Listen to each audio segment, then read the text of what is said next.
तो चलिए आइए इस 9th क्लास के बैच में स्वागत है आपका और देखने का प्रयास करेंगे तमाम बच्चे सीधे हो जाएं और बिल्कुल नजर जो है ना अपने मार्कर के नोक पर टिकाए रखेंगे क्योंकि अगर नजर नहीं रहेगा तो फिर तुमको ये समझ में आने वाला नहीं है। तो अभी जो है ना ये यूक्लिड का परिचय पढ़ना है और यूक्लिड का परिचय बेहतरीन ढंग से पढ़ना है और सीधे होकर बैठेंगे और सुनने का प्रयास करेंगे, रट्टा नहीं लगाने का प्रयास करेंगे, बिल्कुल सुन सुन के चीजों को याद कर लेनी है। कोई दिक्कत नहीं। तो चलो देखो करो स्टार्ट।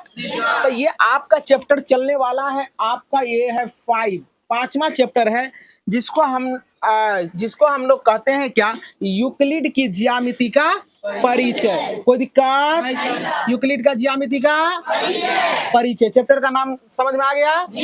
अब देखने का प्रयास करो। अब ज्यामिति को अंग्रेजी में हम लोग ज्योमेट्री कहते हैं। क्या कहते हैं बच्चों?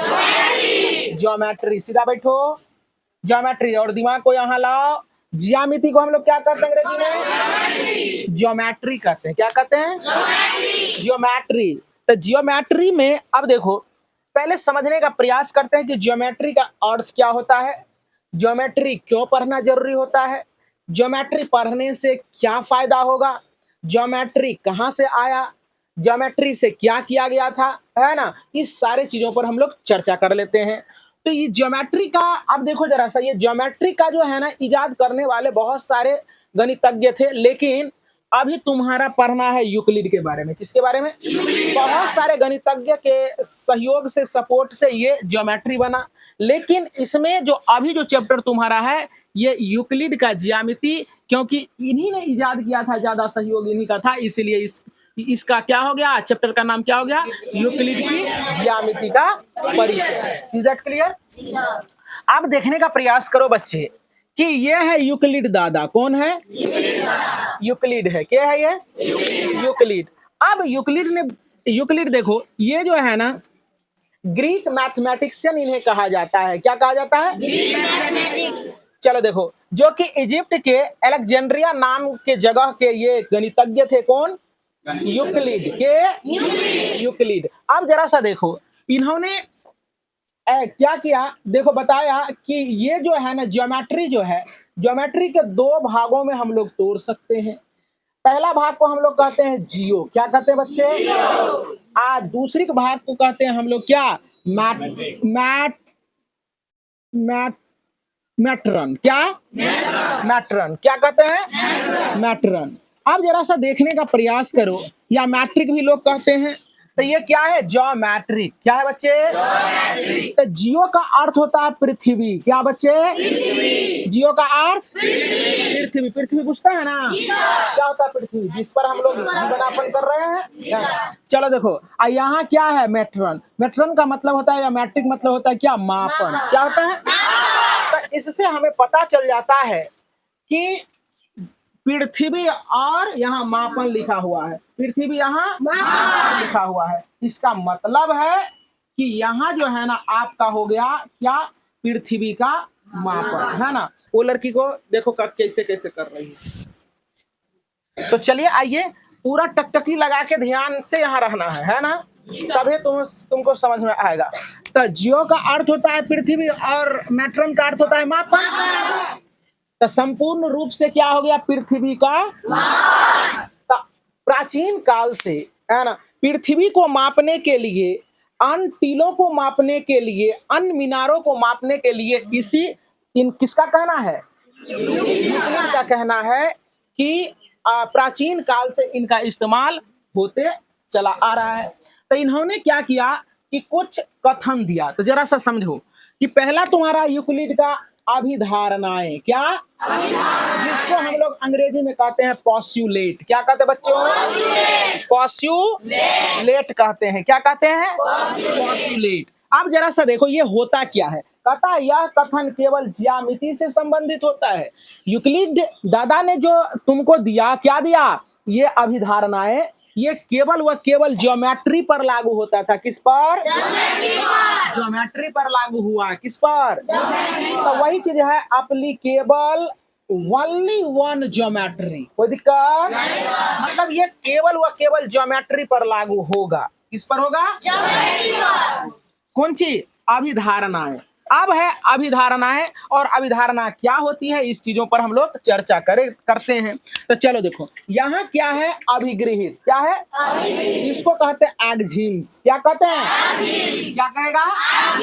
एक्जिम्स। क्या कहेंगे? अंग्रेजी में इसको पोस्टुलेट, इसको एक्जिम्स कहते हैं। बहुत सारे कहानी है, लेकिन उतने कहानी में हम नहीं जाएंगे, क्योंकि उतने कहानी में जाएंगे तो समय लंबा लगेगा और तुम्हें याद भी नहीं रहेगा, है ना। बात समझ रहे ना। जो मूल बातें हैं उस चीजों को बता के हम लोग चलते हैं। तो चलो देखो, कहता है कि अभिधारणाएं क्या होती है, सॉरी अभिगृहित क्या होती है। कहता है इसका उपयोग जो है या प्रयोग जो है गणित के अन्य भागों में भी किया जाता है। जैसे अन्य भागों का मतलब ये केवल ज्योमेट्री के लिए लागू हुआ, लेकिन ये जो है ना अभिगृहित जो है एक्जिम्स जो है गणित के अन्य भागों के लिए भी किया गया। जैसे ज्योमेट्री हो गया, ट्राइगोनोमेट्री हो गया, है ना।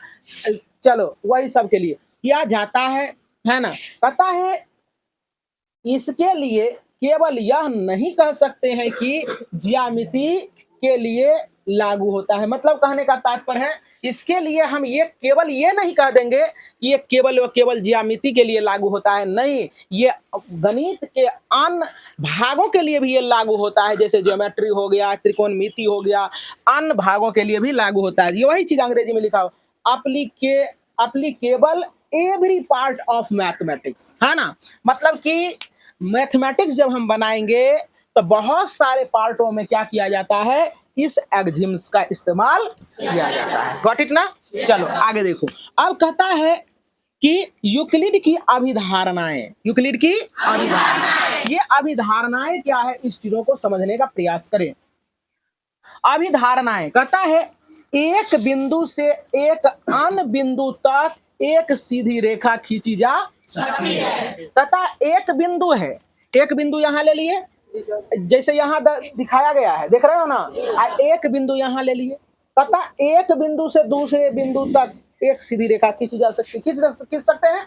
जैसे दो बिंदु ले ले या दो बिंदु ले लिए, खींच सकते हैं। दो गो बिंदु ले लिए, खींच सकते हैं। दो गो बिंदु ले लिए, खींच सकते हैं। समझ में आ गया। तो चलो देखो, अब हम लोग दूसरा पर चर्चा करता है। कहता एक शांत रेखा को अनिश्चित रूप से दोनों तरफ बढ़ा सकते हैं। बिल्कुल, ये शांत था। क्या था? अब देखो, इधरों बढ़ा सकते हैं, इधरों बढ़ा सकते हैं ना। तो यही कहता है कि एक शांत रेखा यहाँ तक, जैसे कि ये है शांत रेखा, है ना। ये पी क्यू कोई रेखा है और इसको अपरिमित रूप से हम लोग ना इधर बढ़ा सकते हैं, इधर ना बढ़ा सकते हैं। तो यही बात पार्ट नंबर 2 कहा था। अब आगे आते हैं, कहता 3 नंबर, किसी को केंद्र मानकर किसी त्रिज्या से एक वृत्त खींची जा सकती है। बिल्कुल सही बात है। एगो केंद्र इसको मान लिए, एगो वृत्त खींच दिए। मान लिए कि इसका त्रिज्या छोटा है ना, और एगो केंद्र इसको मान लिए और इस त्रिज्या का दूसरा वृत्त खींच दिए ना। कहीं से भी यहीं तू मान लो केंद्र, ऐसे करके घुरा दो, ऐसे करके घुरा दो ना। यहीं मान लो और ऐसे करके एक वृत्त खींच दो, है ना। तो यही बात कहा था। अब कहता है अगला पार्ट देखो, चौथा पार्ट कहता है सभी समकोण एक दूसरे के बराबर होता है। सभी समकोण एक दूसरे के बिल्कुल, छोटा रहे या बड़ा रहे, समकोण तो समकोण होता है भाई। समकोण का मतलब राइट एंगल ट्रायंगल, मतलब वो 90 डिग्री ही रहेगा, 90 डिग्री ही रहेगा। चाहे मुंह छोटा हो या मुंह बहुत बड़ा हो, लेकिन समकोण आपस में क्या होगा, सबका सब क्या होगा, बराबर ही होगा। क्या होगा बच्चे, बराबर होगा। अब सबसे इंपॉर्टेंट बातें यहाँ है, इसको समझना अति आवश्यक है। समझ में आ रहा है सारे बच्चे को। कहता है, कहने का मतलब है, कहता है यदि एक सीधी रेखा पर कहता है गिरकर अपने ही ओर दो अंतःकोण इस प्रकार बनाए कि इन दोनों कोणों का योग मिलकर दो समकोण से कम हो, तो वे दोनों सीधी रेखाएं कहता अनिश्चित रूप से बढ़ाए जाने पर उसी ओर मिलती है जिस ओर कहता है यह योग दो समकोण से कम हो। कहने का ये समझ में नहीं आया होगा, समझने का प्रयास करें। कहता है कि यह जो है ना लाइन, जो है लाइन, कहता है कि अंतः कोणों का योगफल जिस ओर होगा 180 डिग्री से कम। दो समकोण का मतलब क्या? 180 डिग्री से कम, यही बात ना कहता है। अब ई दोनों, ई कोण देखो बड़ा है ना, इधर झुक रहा है, तो ये कोण छोटा हो जाएगा ना। तो कहता है 1 और 5 को जोड़ने पर, 1 और 5 को जोड़ने पर 180 डिग्री से ये कम आ जाएगा। क्या आ जाएगा? 180 डिग्री से कम आ जाएगा। ये दोनों को जोड़ने से 180 डिग्री, तो इसको जिधर बढ़ाएंगे तो इधर ही मिलेगा। मिल रहा है ना? समझ में आ रहा है ना? इधर इसको कितनों बढ़ाएंगे तो ये मिलेगा, ये ऊपर चल जाएगा, ये नीचे चल जाएगा, ना चल जाएगा। कहने का मतलब है जिधर 180 डिग्री से कम झुक रहा है ना इधर, तो इसका मतलब ये दोनों का सम जो है ना 180 डिग्री से क्या होगा? कम होगा, है ना। यो 90 डिग्री से कम होगा, यो 90 डिग्री से कम होगा, तो 90 डिग्री से कम और 90 डिग्री से कम को जोड़ेंगे दूगो को, तो क्या 180 डिग्री कहियो पूरेगा? अगर 180 डिग्री पूर जाएगा तो ये दोनों लाइन सीधा हो जाएगा। क्या हो जाएगा? अगर 180 डिग्री, देखो यहाँ क्या है, 90 डिग्री से अधिक होगा ये, क्योंकि फैलाव ज्यादा है, 90 डिग्री से अधिक, तो 90 को जोड़ेंगे तो 180 से अधिक हो जाएगा, इसलिए ये दोनों फैलल जा रहा है ना। इधर क्या है, कम होगा, इसलिए ये सटल आ रहा है। तो कहीं ना कहीं ये क्या करेगा, मिल जाएगा ना। तो यही तुम्हारा था यूक्लिड का क्या, अभिधारणाएं। और चलते हैं अब अभिगृहित की ओर। तो चलिए आइए यूक्लिड के अभिगृहितों को हम लोग समझने का प्रयास करते हैं। अभिगृहित क्या होता है, तमाम बच्चे ध्यान से समझने का प्रयास करेंगे। और जो भी बच्चे लिख रहे हैं वो लिखने का प्रयास अभी नहीं करेंगे, क्योंकि ये चीज समझ में आ जाएगा तभी ये चलने वाले हैं। क्योंकि तुम्हारा जब एक्सरसाइज आएगा तो अभिगृहित और अभिधारणा से कुछ प्रश्न बनते हैं, इसलिए इस चीजों को बारीकी से समझना पड़ेगा।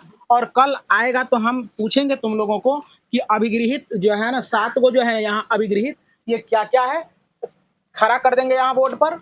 इसके बाद पूछेंगे तो जवाब नहीं दोगे तो फिर पिटाई लगेगी, है ना। बात समझ में आ रहा ना। और अभिगृहित और अभिधारणा 5 गो जो हमने बताया, अभिधारणा 5 गो, अभिगृहित क्या हो गया, ये 7 गो। ये पूरा कंप्लीट होना चाहिए तुम्हारा, कोई दिक्कत? तो चले आप blue T shirt, look here. चलो देखो यहाँ कहता है वे वस्तुएं जो एक ही वस्तु के बराबर हो, एक दूसरे के क्या होता है, बराबर होता है। कहता है वे वस्तु जो एक ही वस्तु के बराबर हो, एक ही वस्तु के बराबर हो, एक दूसरे के बराबर होता है। तो पहला का एग्जाम्पल जरा सा यहाँ देखने का प्रयास करो। यहाँ देख रहे हो कि यहाँ करते हैं, क्योंकि यहाँ तो जगह नहीं है, इसलिए हम यहाँ कर दे रहे हैं। एक का एग्जाम्पल देखो, जैसे a बराबर तुम्हारा है x, a बराबर x, और जैसे है b बराबर है y, b बराबर y, a बराबर x और b बराबर y। जैसे यहाँ देखो, समझो ऐसे नहीं, a बराबर x और b बराबर b x से है। कहता है वे वस्तुएं जो एक ही जैसे एक ही वस्तु के बराबर हो, एक दूसरे के बराबर हो। जरा सा देखो, यहाँ देखो, या चाहे इधर से सोचो, ये दोनों एक से है ना, ये दोनों अलग अलग है ना, तो इसीलिए क्या हो जाएगा, ए बराबर बी। कोई दिक्कत? ये दोनों आपस में बराबर है, तो ये भी आपस में क्या हो जाएंगे, बराबर। इसका दूसरा एग्जाम्पल सोचने का प्रयास करो। जैसे देखो, ए बराबर तुम्हारा हम ले लेते हैं क्या, कुछ भी ले लो, ए बराबर हम लेते हैं y, अब b बराबर भी क्या लेते हैं y, तो ये भी आपस में क्या हो जाएगा, a बराबर b हो जाएगा ना बच्चे। कोई दिक्कत? अब हम दूसरा एग्जाम्पल लेते हैं। अब दूसरा को करते हैं। कहता है देखो यहाँ, कहता है यदि बराबरों को बराबर में जोड़ा जाए तो पूर्ण भी बराबर होता है। सही बात है ना। जैसे देखो 2 नंबर का सवाल, 2 नंबर कहता है बराबरों में, अब जरा से देखो, यहाँ 3 है, आई बराबर 3 है ना, कोई दिक्कत? अब इसको भी कहते हैं, इसमें भी 1 जोड़ दो, इसमें भी 1 जोड़ दो, तो ये बराबर ही रहेगा। ये 4 बराबर 4 है ना, कोई फर्क पड़ा? नहीं पड़ा। तो यही कहता है बराबरों में बराबर, मतलब कि इधर 3 है, इधर 3 है, बराबर में एक के एक बराबर संख्या जोड़ दिया, तब पूर्ण भी क्या हो गया, बराबर हो गया ना। समझ में आ गया? अब अगला देखो, कहता है कि यदि बराबरों को बराबरों में से घटा दिया जाए तो पूर्ण भी क्या होता है, बराबर होता है ना। जरा सा देखने का प्रयास करो 3 नंबर का। कहता है बराबरों में, है ना, बराबरों में बराबर घटा दिया जाए तो पूर्ण भी बराबर रहता है। जैसे यहाँ 8 है, 8 बराबर 8 है, इधरों से 2 घटा लेते हैं, इधरों से 2 घटा लेते हैं, तो इधरों 6 बराबर 6 ना हो गया। ना हो जाएगा बच्चे? समझ में आ रहा है बच्चे? तो चलो यही चीज था। अब आगे करें, अब अगला चौथा करते हैं। कहता है वे वस्तुएं जो परस्पर संपाती होते हैं आपस में बराबर होते हैं। बिल्कुल सही बात है। ये दोनों मार्कर देखो, ये संपाती है। अगर संपाती है तो ये देखो जरा सा, ये संपाती का मतलब क्या? एक पात पर दूसरा पात एकदम ओवरलैप कर जाना चाहिए। संपाती सबसे अच्छा ये है एग्जाम्पल, हाथ है ना, समपाती। सम मतलब सभी, और पात मतलब सभी पात, मतलब सम मतलब बराबर और पात मतलब अंग, है ना। तो चलो देखो ऐसे करिए, देखो कर लिया। इस हाथ पर अगर इसको रख दें तो पूरा पूरा ढक लेगा। इसका मतलब क्या है? ये दोनों बराबर है तब ना ढक लेता है। समपाती, सभी पात को ढक लिया। हाँ, तो ये दोनों आप एक दूसरे के बराबर है तब ना। अगर संपाती है तो एक दूसरे के बराबर है। जैसे एक सिक्का ले लो और दूसरा सिक्का उस पर रखो, पूरा पूरा अगर ढक लिया, इसका मतलब दोनों सिक्का आपस में क्या है? तो वही बात यहाँ कहा है। बात समझ में आ रहा है ना? तो इसका भी एग्जाम्पल दे देते हैं। देखो जरा सा, एक लाइन ये है, यहाँ है ए और बी, कोई दिक्कत? अगर 5 सेंटीमीटर का, तो इसी पर दूसरा लाइन ये दे चल गया, अब पी और क्यू, तो ये हो जाएगा ए बी बराबर पी क्यू। कोई दिक्कत कोई बच्चा को? समझ में आ रहा ना? अब कहता है पूर्ण अपने भाग से बड़ा होता है। सही बात है, पूर्ण अपने भाग से यहाँ बता देते हैं। जैसे एगो रोटी है, ये रोटी है, अब इसका क्या करेंगे? एक कोना तोड़ के खा गए, एक कोना तोड़ के खा गए, तो इससे ये बड़ा होगा ना। तो यही पूर्ण ये हो गया, पूर्ण अपने भाग से, ई भाग से क्या होगा? बड़ा होगा ना। जैसे कहता है तू लोग मम्मी के एक टुकड़ी रोटी लाओ, तो एक टुकड़ी रोटी का मतलब क्या होता है? मम्मी देखो कितना देती है रोटी, देखो समझो, मम्मी देता है कितना रोटी है? इतना रोटी देगी। कितने रोटी ना देती है? कितने रोटी देती है ना? समझने का प्रयास करो, समझ रहे हो तू लोग? इतना रोटी तुमको दे दिया, इतना बचा ले, तो इससे ये भाग ना बड़ा है ना। वही चीज कहा था। चलो देखो यहाँ, अब अगला करते हैं। अगला करो। कहता है कि एक ही वस्तु के दुगुने परस्पर बराबर होते हैं। सही बात है, एक ही वस्तु के दुगुने परस्पर बराबर होते हैं। देखो जरा सा, यहाँ 3 ले लिए, आई जैसे यहाँ 3 है, इसमें भी 2 से गुना कर दो, इसमें भी 2 से गुना कर दो, तो यह 3 दूना 6 होगा, यह 3 दूना 6 होगा। कोई दिक्कत? समझ में आ रहा है ना? जैसे 8 ले लिए, दोनों में 3 से गुना कर दो, तो वो हो जाएगा 8 3 24, उधर वाला हो जाएगा 8 3 24 ना, हो जाएगा। Is that clear? चलो अब लास्ट करते हैं। कहता एक ही वस्तु के आधे परस्पर बराबर होते हैं। बिल्कुल सही बात है। एगो रोटी है, एक ही वस्तु के आधे परस्पर बराबर होते हैं। एगो रोटी है, कहेगा आधा रोटी दो, तो आधा आधा हो जाएगा कि नहीं हो जाएगा? ये हो जाएगा ऐसा, और फिर ऐसा नहीं हो जाएगा? ये आपस में क्या हो जाएगा? रोटी दोनों बराबर हो जाएगा ना, हो जाएगा। या चाहे एक्सप्रेशन में ए बराबर बी है, दोनों बराबर है, एक कर आधा, तो 1/2, 2, 1/, इसका 1/2 से आधा का मतलब 1/2 से गुना कर दो, 1/2 से गुना कर दो, तो ये आपस में क्या रहेगा? बराबर रहेगा ना, रहेगा। समझ में आया? तो उम्मीद करते हैं कि सारे तुम लोगों को सारे एग्जिम्स और सारे पॉस्टुलेट समझ में आया होगा, और कल इस चीजों को अपने दिमाग में, अपने जहन में बैठा के आएंगे, और आगे की कार्रवाई स्टार्ट होगी। कार्रवाई कहने का मतलब कि 5.1 सवाल तुम्हारा चलने वाला है, और इसमें अब्सेंट करोगे तो कुछ भी समझ में नहीं आएगा। उम्मीद करते हैं कि अपना नियमितता को बरकरार रखें और बढ़िया से पढ़ते रहें। बहुत बहुत